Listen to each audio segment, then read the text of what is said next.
Millions are still without power this morning after winter storms and frigid temperatures swept through the state. The Biden administration says FEMA is supplying generators to Texas and is preparing to send diesel fuel to ensure the availability of backup power. The agency is also providing blankets, bottled water, and meals for the state to distribute. That news comes as grocery store report shortages, and the Texas Tribune reports that Texas, running low on food, are finding empty grocery store shelves. Food pantries are running out of supplies, and the freeze has wiped out substantial portions of the state's citrus and vegetable crops. Willie. And there's another big problem, Mika, in Texas. Because of those freezing temperatures, cities across the state are now under boil water notices. Following official guidance, many Texans have been dripping faucets to prevent frozen pipes from bursting. But residents were warned yesterday water levels are dangerously low and may be unsafe to drink. Officials are asking people to boil tap water for drinking, cooking, and making ice, and to conserve water wherever possible. Nearly 600 public water systems across the state reported disruptions in service, affecting about 12 million residents. For more on this extreme cold, let's bring in meteorologist Bill Cairns. Bill, what does it look like today?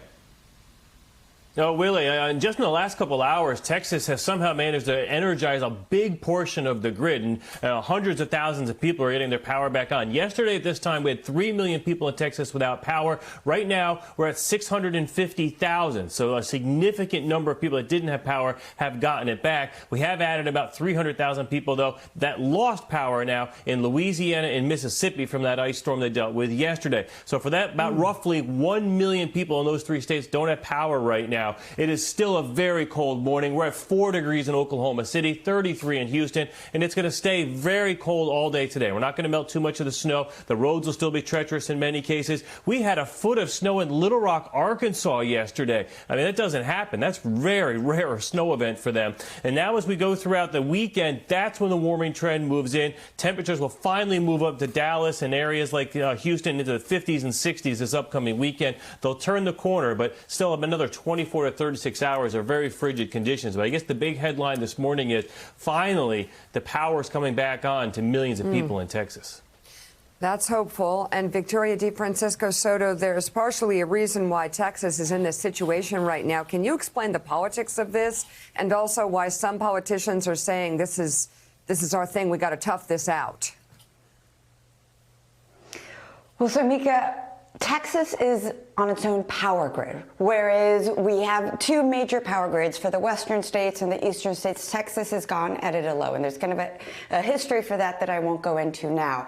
But what happens is here in Texas, after the 2011 severe winter storm that was similar to this one, not quite as bad, but similar, a number of recommendations and guidelines were made that the power companies on the Texas grid needed to winterize. Winterization means you need to pay the price to winterize. However, the state and the state's political leaders made guidelines. They didn't make it obligatory. So when these power companies, who ultimately are about making a profit, right? It's a company, have the choice to either spend the money and winterize or not spend the money, they're going to take the latter. They're not going to spend the money. So we saw the dire warnings in 2011. There were commissions, there were recommendations, guidelines were not followed, and this is why we're in that mess. Hey, thanks so much for watching our YouTube channel. You can follow up on today's top stories and breaking news, or catch up on your favorite MSNBC shows all in one place. Download the NBC News app today.